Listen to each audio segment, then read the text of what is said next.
I'm the host, Tom. Today's topic is personal opinion highly overlooked in our everyday lives and matters more than we know, even to people who might not particularly care if people are kind to them or not.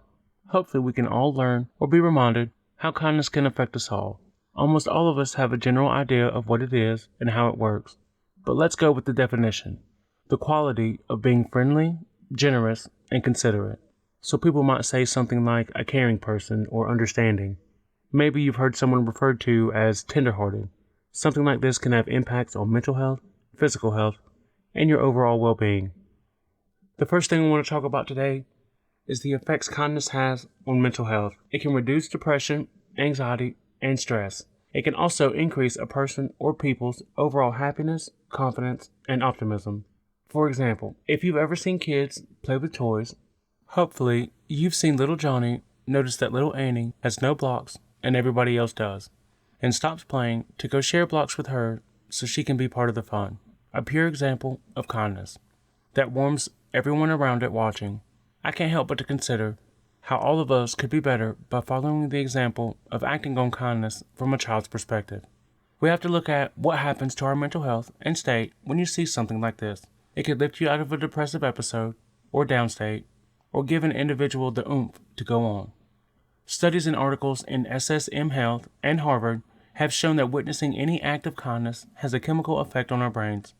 Many people feel disconnected. Seeing or experiencing an act of kindness causes the brain to have a reaction releasing chemicals responsible for bonding and being part of the group.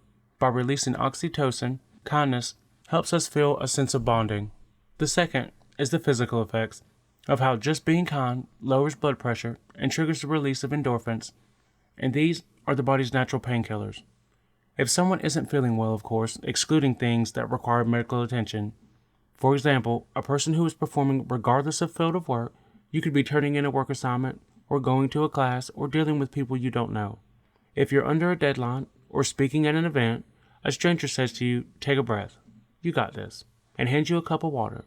This simple act of kindness lowers your blood pressure, releasing endorphins, and making you just feel better, lowering feelings of stress and increasing feelings of happiness across the board.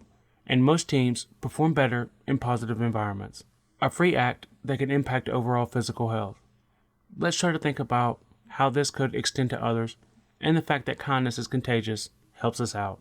We can openly and consciously choose to be kind to ourselves and others, to do things for motivation, or to alleviate your team or family, self, or situation. We should all consider the why. What kindness could mean for our respective community, yourself, and the people around you. Think about how this topic would bring a positive, health-conscious practice to your world. I think it's awesome. Something that takes seconds can cause ripple effects like this. Listeners out there, I encourage you to think about how kindness can help you and others have a better life. Now we come to what we all know. You've been in a place or situation where you've observed or interacted with a person who isn't being kind. This is the reality I mentioned before, when I said we all had an idea of what it is. So truly, we could set aside the positive effects for self. The why can be boiled down to the world being a better place for us all to be. I usually focus on the positive aspects of the why for each topic, but it doesn't seem to fit right here. I personally can only see this from the why wouldn't you want this in your life side of the why. I mean, the examples go on for days. Why wouldn't you want the clerk wherever you are to be nice to you, and vice versa, and so on and so forth. For this episode and this topic, we can apply this to every single aspect of daily interaction. Why not apply the same attitudes and behaviors to yourself? Think about the why from a simple topic like kindness through the eyes of your children, partner, etc. It makes the why take up a lot more space in your mind. Since we're all human and most people are good, I'd like to think we can all try to act on those feelings one time this week. Try to participate or actively observe an act of kindness. Comment and tell us about your experiences. My hope is for this to help us make this a better place for everyone. Imagine a place where you choose to be kind just by taking small steps to incorporate this into your life, enhancing your own personal well-being mentally and physically. How would that look on everyone and everywhere you go? A more empathetic and less stressed world sounds pretty good to me. Today's topic is an easy one.